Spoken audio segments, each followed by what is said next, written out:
Interestingly, just why I was waiting to start this chat this morning, Rich, I came across this story posted on davidicke.com. Top 10 conspiracy theories that turned fact in 2017. And what we're seeing, and this whole UFO situation is just an example of what has been considered ridiculous, a joke, a conspiracy theory in so many areas. I mean, I'm watching my books, read on the television news now, basically, in terms of happenings in the world.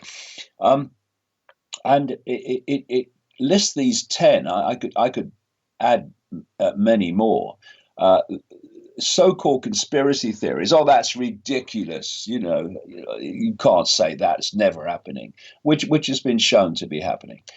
One, it says, Hollywood and the political elite have been exposed for their rampant and horrifying sex abuse against men, women, and children. Yeah.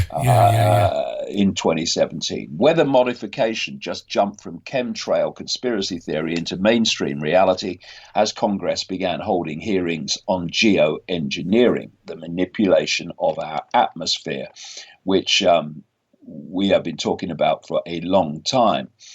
20,000 documents were released in August, proving that the EPA, the Environmental Protection Agency in the United States, conspired with chemical companies to unleash deadly toxic substances on the public. These agencies are supposed to police the corporations when they're owned by the corporations, and that's why the corporations get to do virtually whatever they want. US media giant Sally Quinn admitted she practiced the occult to murder people, and she was praised for it. She was a husband of Ben Bradley, another famous American journalist, who were good friends with President Kennedy. Quinn has taken time, this article says, to give insight into the glamorous life lived by the media's royal couple. Some of the practices she describes are ones that would normally be written off as crazy conspiracy theories by outlets such as their beloved Washington Post.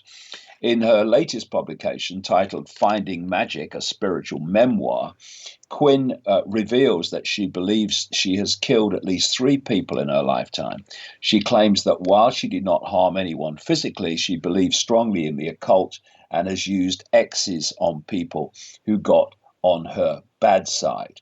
And of course, I've been writing in the books for decades about the way occult methods of manipulating energy and manipulating human health through the manipulation of energy have been used to kill people from afar.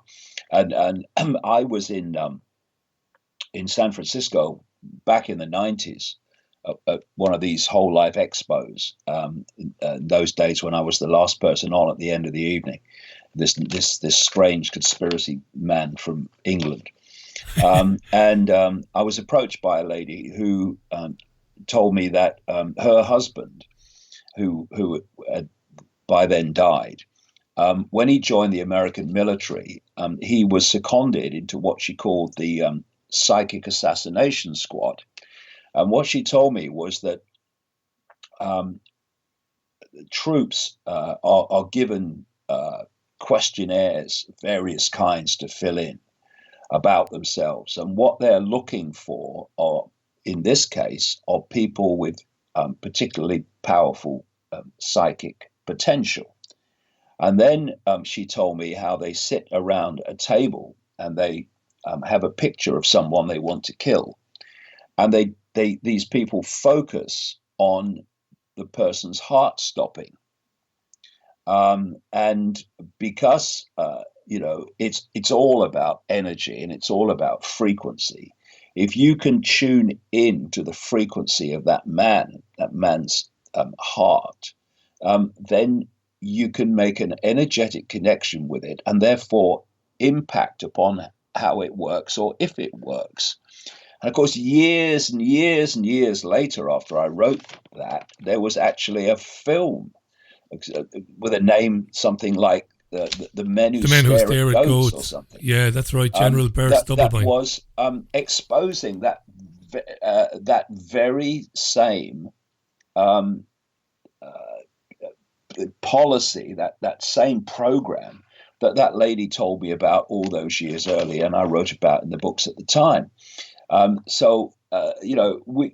People really do, if they want to have any understanding of the world, they've got to get off that postage stamp I talk about and open their minds to the fact that what they've been told throughout their lives is the most extraordinarily tiny, minute fraction of what there is to know. Another so-called conspiracy theory that's been confirmed in 2017 in this article. Mainstream media finally admitted the United States has been aiding terrorists in Syria. I mean, how much research do you have to do to realize that has been going on? Declassified document proves the conspiracy that the CIA planned and carried out the 1953 Iranian coup to get rid of Mossadegh. Well, we didn't need a declassified document, of course. We know this. Yeah, it's outrageous, isn't it? The British were involved, as always. The Americans were involved, and they threw out the elected Iranian leader because it suited the oil companies. Yes, we have known about that, and I've written about that a long time ago. But now the mainstream media, oh, look, we've got an exclusive happening all the time. Yeah. I see stuff that was in my books in the 90s coming out as exclusives over and over these days in mainstream media. Declassified document, therefore, proves that conspiracy correct. Another one, CIA drug trafficking conspiracy blown wide open in an Explosive History Channel series. Of course, if you go back to And the Truth Shall Set You Free, which I wrote in 1994, I exposed the CIA drug running operation there and the involvement of Bill Clinton and Father George Bush through the Mena airstrip in Arkansas when Clinton was governor there. Then we come on to the last one in this list, although there are many more could be named. Mainstream science shows vitamin C's ability to fight cancer. Why, people might ask, are we seeing a situation where people who have been shown to be right over and over and over again in what they said long ago and is now turned out to be confirmed to be true? Why are they, I mean, it's a rhetorical question which answers itself, but why are they the ones that are being targeted by the ultra-Zionist hate groups to stop their events happening?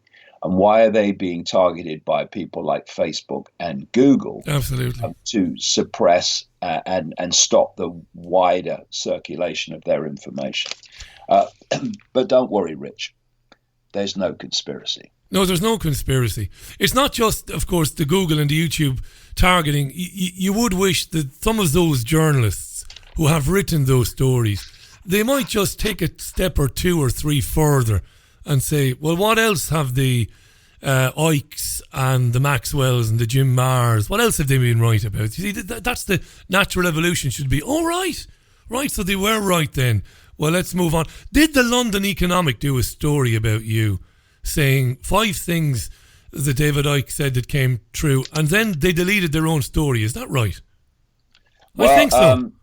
They wouldn't use the story.